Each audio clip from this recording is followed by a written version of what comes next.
राधे राधे भक्तजनों, आज आप सुनेंगे सफला एकादशी पर एक साथ 5 कथाएं।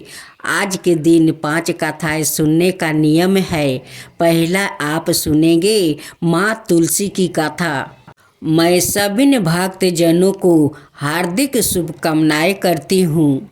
ईश्वर आप पर कृपा करे, आपका सारे मनोकामनाएं पूर्ण करे, यही मेरी शुभकामनाएं है भक्तजनों। अब कथा सुनते हैं। एक बार श्री गणेश गंगा किनारे तप कर रहे थे। इसी काला विधि में धर्मात्मा जी की नव यौवन कन्या तुलसी ने विवाह की इच्छा लेकर तीर्थ यात्रा पर प्रस्थान किया। देवी तुलसी सभी तीर्थ स्थलों का भ्रमण करते हुए गंगा के तट पर पहुंची। गंगा तट पर देवी तुलसी ने युवा तरुण गणेश जी को देखा, जो तपस्या में लीन थे। शास्त्रों के अनुसार तपस्या में लीन गणेश जी रतन जटित सिंहासन पर विराजमान थे। उनके समस्त अंगों पर चंदन लगा हुआ था। उनके गले में पारिजात पुष्पों के साथ स्वर्ण मणि रत्न के अनेक हार परे थे। उनके कमर में अत्यंत कोमल रेशम का पीतांबर लिपटा हुआ था। तुलसी श्री गणेश के रूप पर मोहित हो गई और उनके मन में गणेश से विवाह करने की इच्छा जागृत हुई। तुलसी ने विवाह की इच्छा से उनका ध्यान भंग किया। तब भगवान श्री गणेश ने तुलसी द्वारा तप भंग करने को अशुभ बताया और तुलसी की मनसा जानकर सवाय को ब्रह्मचारी बताकर उसके विवाह प्रस्ताव के नकार दिया। श्री गणेश द्वारा अपने विवाह प्रस्ताव को अस्वीकार कर देने से देवी तुलसी बहुत दुखी हुई और आवेश में आकर उन्होंने श्री गणेश के 2 विवाह होने का श्राप दे दिया। इस पर श्री गणेश ने भी तुलसी को श्राप दे दिया कि तुम्हारा विवाह एक असुर से होगा। एक राक्षस की पत्नी होने का श्राप सुनकर तुलसी ने श्री गणेश से माफ़ी मांगी। तब श्री गणेश ने तुलसी से कहा कि तुम्हारा विवाह शंखचूड़ राक्षस से होगा, किंतु फिर तुम भगवान विष्णु और श्री कृष्णा को प्रिया होने के साथ ही कलयुग में जगत के लिए जीवन और मोक्ष देने वाली होगी। पर मेरी पूजा में तुलसी चढ़ाना शुभ नहीं माना जाएगा। तब से ही भगवान श्री गणेश जी की पूजा में तुलसी अशुभ मानी जाती है।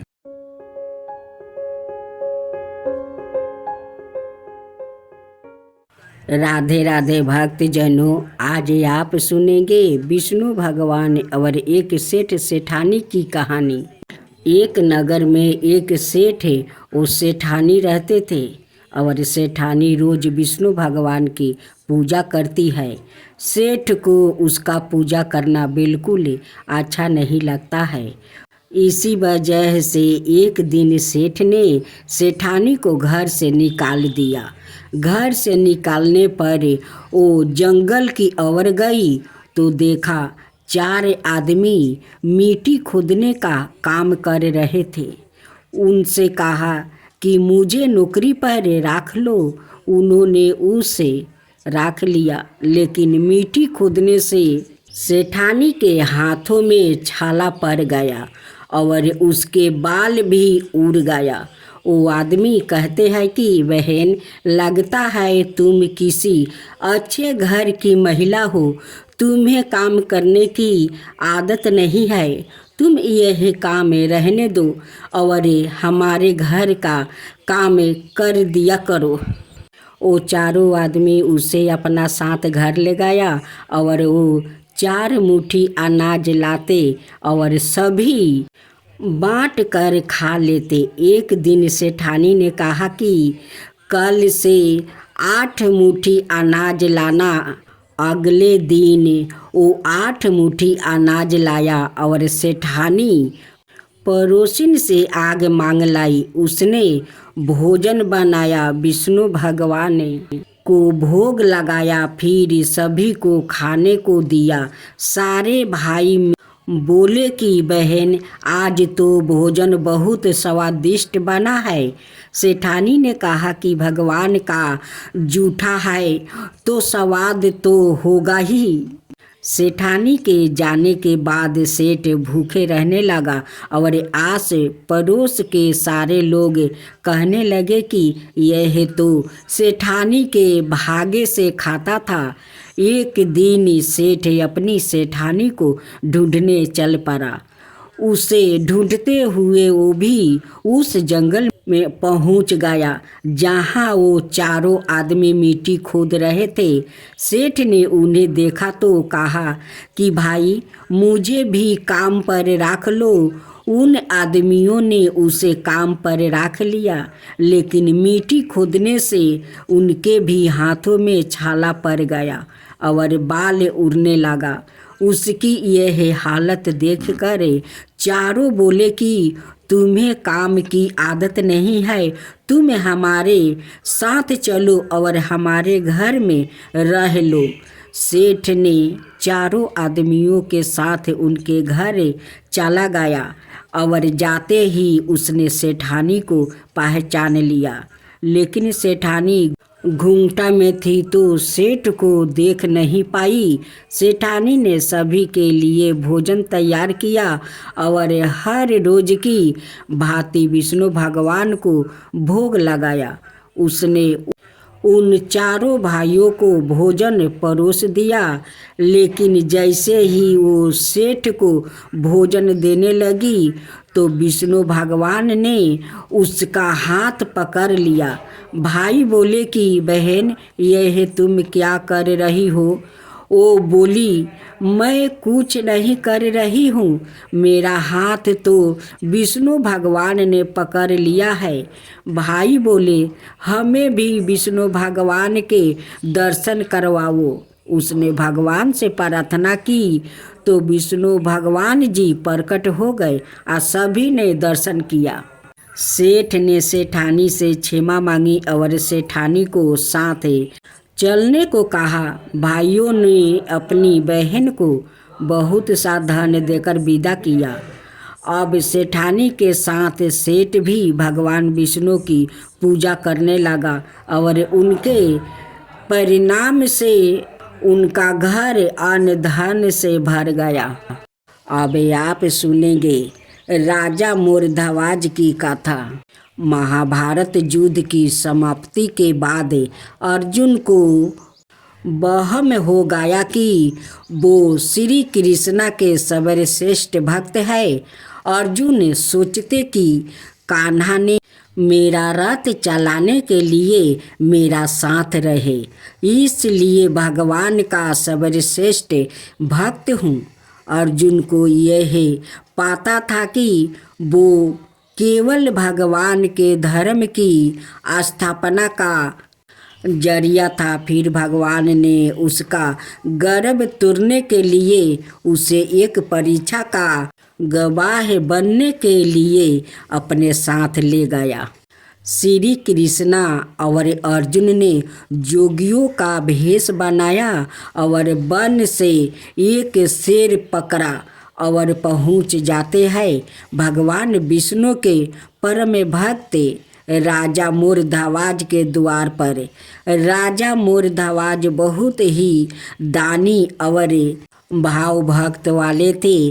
अपने द्वार पे आए किसी को भी वो खाली हाथ और बिना भोज किए जाने नहीं देते थे। दो साधु एक सिंह के साथ द्वार पर आए हैं। यह जानकर राजा नंगे पाँव दौड़ के द्वार पर गया और भगवान के तेज से नतमस्तक हो आदित्य स्वीकार करने के लिए कहा। भगवान कृष्ण ने मोरध्वज से कहा कि हम मेजबानी तब ही स्वीकार करेंगे जब राजा उनकी शर्त माने। राजा ने जोश से कहा, आप जो भी कहेंगे मैं तैयार हूँ। भगवान कृष्णा ने कहा, हम तो ब्राह्मण हैं, कुछ भी खिला देना, पर यह सिंह नरभक्षी है। तुम अगर अपने एकलौते बेटे को अपने हाथों से मार कर इसे खिला सकते हो तो ही हम तुम्हारा अतिथि स्वीकार करेंगे। भगवान की शर्त सुने मोरध्वज के होश उड़ गया। फिर भी राजा अपना अतिथि धर्म नहीं छोड़ना चाहता। उसने भगवान से कहा, प्रभु मुझे मंजूर है, पर एक बार मैं अपनी पत्नी से पूछ लूं। भगवान ने आज्ञा पाकर राजा महल में गया तो राजा का उतरा हुआ मुख देख कर पतिव्रता रानी ने राजा से कारण पूछा। राजा ने जब सारा हाल बताया तो रानी के आंखों से आंसू बह निकले। फिर भी वो अभिमान से राजा से बोली कि आपकी आने पर मैं अपने सैकड़ों पुत्र कुर्बान कर सकती हूँ। आप साधुओं को आदर पूर्वक अंदर ले आइए। अर्जुन ने भगवान से पूछा, मध्या ये क्या माजरा है, आपने यह क्या मांग लिया? कृष्णा बोले, अर्जुन तुम देखते जाओ और चुप रहो। राजा तीनों को अंदर ले आया और भोजन की तैयारी शुरू की। भगवान को 56 भोग परोसा गया, पर अर्जुन के गले से उतर नहीं रहा था। राजा ने सवाए जाकर पुत्र को तैयार किया। पुत्र भी 3 साल का था। नाम था रतन कुमार। वो भी माता पिता का भक्त था। उसने भी हंसते हंसते अपने प्राण देने के लिए तैयार हो गया। राजा रानी ने अपने हाथों में आरी लेकर पुत्रा के 2 टुकड़े किए और सिंह को परोस दिया। भगवान ने भोजन ग्रहण किया, पर जब रानी ने पुत्रा का आधा शरीर देखा तो वो आंसू रोक नहीं पाई। भगवान इस बात पर गुस्सा हो गया कि लड़के का एक फार कैसे बच गया। भगवान रूठ होकर जाने लगे तो राजा रानी रुकने की मिनती करने लगे। अर्जुन को एहसास हो गया था कि भगवान मेरे ही गर्भ को तोड़ने के लिए ये सब कर रहे हैं। वो सवाए भगवान के पैरों में गिर कर मिनती करने लगा और कहने लगा कि आपने मेरे झूठे मान को तोड़ दिया है। राजा रानी के बेटे को उनके ही हाथों से मरवा दिया और अब रूठ के जा रहा है। उचित नहीं है। प्रभु मुझे माफ़ करो और भक्त का कल्याण करो। तब केशवा ने अर्जुन का घमंड तोड़ दिया। जाकर रानी से कहा कि वो अपने पुत्र को आवाज़ दे। रानी ने सोचा पुत्र तो मर चुका है, अब इसका क्या मतलब है, पर साधुओं की आज्ञा मानकर उसने पुत्र रतन कुमार को आवाज़ लगाई। कुछ ही क्षणों में चमत्कार हो गया। मृत्यु रतन कुमार जिसका शरीर शेर ने खा लिया था वो हंसते हुए आकर अपनी माँ से लिपट गया। भगवान ने मोर ध्वज और रानी को अपने विराट स्वरूप का दर्शन कराया। पूरे दरबार में वासुदेव कृष्णा की जय जयकारा गूंजने लगी। भगवान के दर्शन पाकर अपनी भक्ति सार्थक जाने मोर ध्वज की आंखों भर आई और वो पूरी तरह विलाप करने लगे। भगवान ने वरदान मांगने को कहा तो राजा रानी ने कहा, भगवान एक ही वर दो कि अपने भक्त की ऐसी कठोर परीक्षा ना ले जैसी आपने हमारी ली है। तथास्तु कहकर भगवान ने उसको आशीर्वाद दिया और पूरे परिवार को मोक्ष दिया। अब आप सुनेंगे श्री रामचंद्र जी को कुत्ते ने बताया अन्याय का अनोखा तरीका। श्री रामचंद्र जी ने कहा, दोबारा जाओ और जोर से आवाज लगाओ, याद कोई भूखा रह गया हो। श्री रामचंद्र जी का आदेश पालन करते हुए लक्ष्मण जी दोबारा बाहर गया और उन्होंने जोर से आवाज लगाई तो कोई आदमी तो नहीं वरन एक कुत्ते को लक्ष्मण जी ने रोते हुए देखा। अंदर आकर उन्होंने श्री रामचंद्र जी से कहा, बाहर कोई व्यक्ति भूखे नहीं है बल्कि एक कुत्ता अबर से रो रहा है। श्री रामचंद्र जी ने उस कुत्ते को अंदर बुलाया और कुत्ते से पूछा, तुम रो क्यों रहे हो? कुत्ते ने कहा, एक ब्राह्मण ने मुझे डंडा मारा है। श्री रामचंद्र जी ने ब्राह्मण को बुलाया और उससे पूछा, क्या यह कुत्ता सही बोल रहा है? ब्राह्मण ने कहा, हाँ, यह मेरे रास्ते में सो रहा था इसलिए मैंने इसे डंडा मारा है। यह कुत्ता जहाँ तहाँ लेट जाता है, इन्हें डंडे से ही मारना चाहिए। श्री रामचंद्र जी ने समझाया कि ब्राह्मण की गलती है, परंतु ब्राह्मण को क्या कहे, सो उन्होंने कुत्ता को पूछा, ब्राह्मण ने तुम्हें डंडा मारा तो तुम क्या चाहते हो? कुत्ते ने कहा, भगवान इसे माठधीश बना दिया जाए। कुत्ते की बात सुनकर भगवान मुस्कुरा दिया और मुस्कुराते हुए कुत्ते से पूछा, इस ब्राह्मण ने तुम्हें डंडा मारा, बदले में तुम इन्हें माठधीश बनाना चाहते हो? माठधीश बनाने से इनकी बहुत सेवा होगी, काफ़ी चेले बन जाएंगे, इससे तुम्हारा क्या फ़ायदा होगा? कुत्ता बोला, मैं भी माठधीश था, मुझसे कुछ गलत काम हुआ, आज मैं कुत्ते की योनि में हूँ और लोग के डंडा खा रहा हूँ। यह भी माठधीश बनेगा, फिर कुत्ते की योनि में जाएगा, फिर लोगों के डंडा खाएगा तो इसकी सजा पूरी हो जाएगी।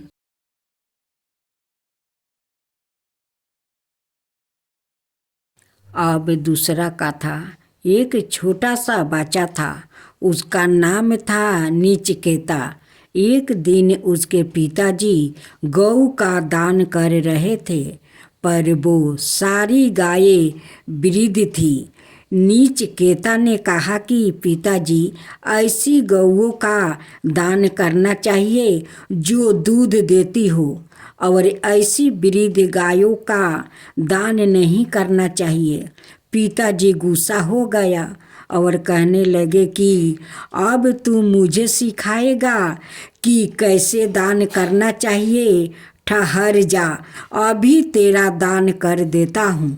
बालक ने कहा, आप सब प्रकार से मेरे शरीर के मालिक हैं, आपका यह अधिकार है, पर मैं फिर भी कहूँगा आपको, बूढ़ी और बीमार गायों का दान नहीं करना चाहिए। पीता और भी आग बबूला हो गया। वो बोले, आज ही अभी मैं तुझे यमराज को दान करता हूँ। नचिकेता की माता ने उसे सिखाया था कि अगर तुम्हें कृष्णा का दर्शन करना हो तो गौ माता के पास जाना, अगर तुम्हें शिव जी का दर्शन करना हो तो बैल के पास जाना, और तुम्हें यमराज का दर्शन करना हो तो भैंस के पास जाना। वो बच्चा 2 दिन तक भूखा प्यासा भैंसे के पास बैठा रहा और यमराज ने उसे दर्शन दिया। नचिकेता ने कहा कि मेरे पिताजी ने मुझे आपको दान किया है, मुझे स्वीकार करो। यमराज ने कहा कि बालक, तुमने इतनी छोटी उम्र में गौ माता का मुर्दा उठाया है, इसलिए काल भी तेरा कुछ नहीं बिगाड़ पाएगा। अब मैं तुम्हें वो ब्रह्म ज्ञान दूंगा जो बड़े बड़े तपस्वियों के लिए भी दुर्लभ है। अगर आप रोगी है तो गौ माता आपके लिए वैद्य है, अगर आप भक्त है तो गौ माता आपके लिए भगवान है, अगर आप शिष्य है तो गौ माता आपके लिए गुरु है। जिसका विवाह है गौधूली बेला में होता है, उसका कभी भी तलाक नहीं हो सकता। कलयुग को राम जी से कोई खतरा नहीं है, कलयुग को कृष्णा जी से भी कोई खतरा नहीं है। कलयुग को खतरा है तो सिर्फ गौ माता से, इसलिए गौ माता को पहचान लो। कलयुग अपने आप भाग जाएगा। बोलो गौ माता की जय। अब सुने गौ माता की कथा। आज के दौरान में गायों को पालने और खिलाने पिलाने की परंपरा में लगातार कमी आ रही है। कभी हमारा देश पशुपालन में अग्रणी रहा है। देशवासियों की काफ़ी ज़रूरतों को यही गौधन ही पूरा किया करता है। गाय से बछड़ा, बछड़ा से बैल, बैल से खेती की ज़रूरत पूरी होती है। कृषि के लिए गाय का गोबर आज भी वरदान माना गया है। फिर भी गौ पालन, गौ संरक्षण आदि महत्वपूर्ण क्यों नहीं है? यह एक विचारणीय प्रश्न है। गाय को गौ माता के रूप में मनाना भी अत्यंत वैज्ञानिक है। माँ के दूध के बाद सबसे पौष्टिक आहार देसी गाय का दूध ही है। इसमें जीव के लिए उपयोगी ऐसा संजीवन तत्व है कि इसका सेवन सभी विकारों को दूर रखता है। जिस प्रकार माँ जीवन देती है, उसी प्रकार गौ माता पूरे समाज का पोषण करने का समर्थ रखती है। इसमें माता का समान ही संस्कार देने की भी क्षमता है। देशाज वंशों की गाय स्नेह की प्रतिमूर्ति होती है। गाय जिस प्रकार अपने बछड़े अर्थात वत्स को स्नेह देती है, वो अनुपमीय है। इसलिए उस भाव को वत्सलाय कहा गया है। वत्स के प्रति जो भाव है वो वत्सलाता है।